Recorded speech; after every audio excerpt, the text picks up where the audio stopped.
大家好，我係 TX6430，今日翻嚟同大家介紹一個 Rebus App 嘅別注版手機iPhone 保護殼啦，係啦。咁我今日都係喺車仔展買啦，係啦。咁我經過本來想攞上手，諗住睇下就睇完就算，點知就俾個檔主叫我個檔主就話已經係最後一個嚟啦，就叫我買，跟住我就都係聽我檔主講即刻買，因為唔買又對唔住自己，所以就都係忍唔住即刻買咗落嚟啦，係啦。咁個盒都係黃色白色啦，後邊就係咁樣有Rebus 同埋Rebus 嘅 Facebook 同埋標誌啦，跟住後邊個殼就係咁樣啦，係啦。前面就咁樣，佢個底嗰度就係咁樣，背面嗰度就係咁樣啦。佢有整咗部 攞咗部 Dennis Trident 做素材，但係就整係有少少格格不入啦，就係因為佢車窗嗰啲唔對稱，車窗嗰啲又有啲唔對稱，同埋唔跟真車啦。正常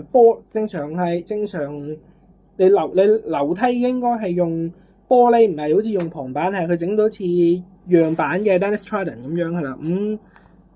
佢求其係有少少，即係但係佢整得好同真車一樣嘅，係啦。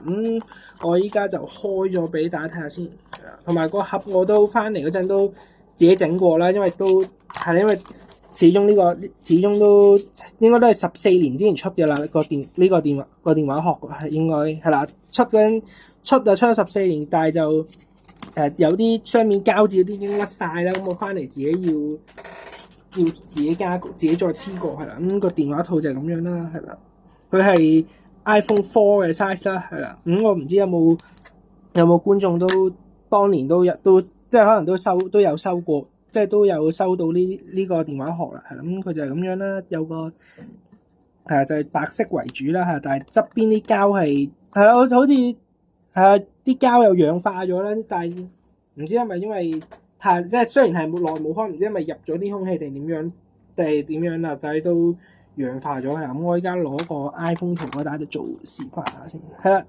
佢係套得實嘅，咁我就要將佢套要推到上去啦。咁佢側邊呢個位係俾你做靜音掣同埋較大細聲，但係正常 iPhone 係應該就咁撳掣就算，但係佢塗改帶係因為塗改帶就同真嘅 iPhone 唔同啦。跟住上邊就係咁樣啦，佢有閂機嗰個掣喺上，閂機嗰個掣同埋 headset 嗰個窿又喺呢度啦，係啦。跟住佢下低係插電位，但係就有啲虛位，不過套到落去就算啦，都係扮下嘢嘅啫，純粹係啦。掹出嚟就慢慢掹，得掹到啦。咁段片我就介紹嚟到呢度，如果大家中意嘅話就記得 like 同埋 subscribe 係咁先。